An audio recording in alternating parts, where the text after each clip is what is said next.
Ipinapanukala ngayon sa Kongreso na imbes sirain ang mga nakumpiskang peke o hindi kaya ipinuslit lang na mga produkto sa Pilipinas, i-donate na lang ang mga ito sa mga biktima ng kalamidad. Pero paalala ni DSWD o Department of Social Welfare and Development Secretary Dinky Soliman, kailangan munang suriin bago ipamigay ang mga pagkain. Live mula sa Quezon City, may report si Mariz Umali. Mariz?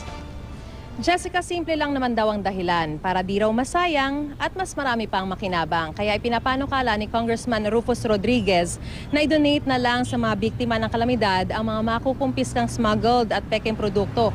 Lalo pa at nasa world list tayo ng mga bansang madalas tamaan ng kalamidad. Kabi-kabila ang mga sinasagawang raid ng mga otoridad kontra sa mga smuggled at pekeng produkto. Ang milyon-milyong pisong halaga ng nakukumpiskang produktong ito, madalas sinisira o sinusunog lang ng mga otoridad para di na may benta pa. Kaya naman panukala ni Cagayan de Oro Representative Rufus Rodriguez, sa halip na sirain, bakit hindi na lang ipamigay sa mga biktima ng kalamidad ang mga nakukumpiskang produkto? Very destructive naman. Are we a destructive country? We destroy everything na pwede man pakinabangan. Base sa report ng Intellectual Property Office of the Philippines, umabot sa 6.84 billion pesos ang halaga ng pekeng produkto ang nakumpiska sa loob lamang ng 5 buwan, 114%, na mas mataas ito kumpara sa mga nakumpiska noong nakarang taon, kaya malaking tulong daw sana ito sa mga biktima. Sakop daw ng resolusyon na maaaring ibigay sa mga biktima ay mga damit, sapatos, tsinelas, bag at pagkain.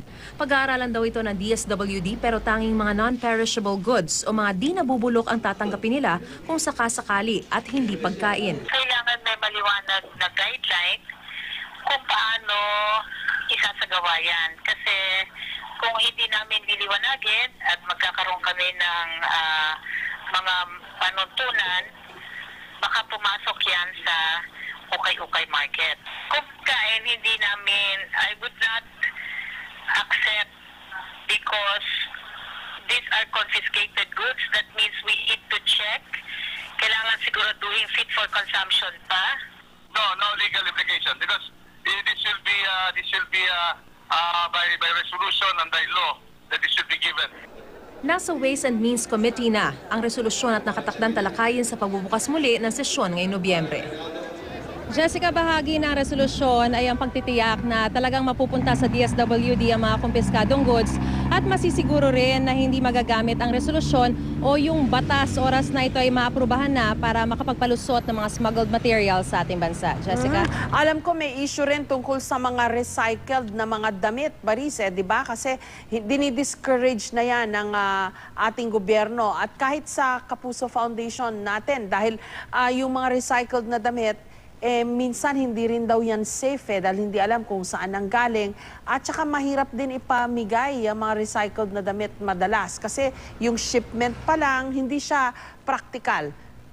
Yes, Jessica, tama. May mga health implications kasi yung mga ganyan na gaya halimbawa, yung mga recycled na mga damit, ano?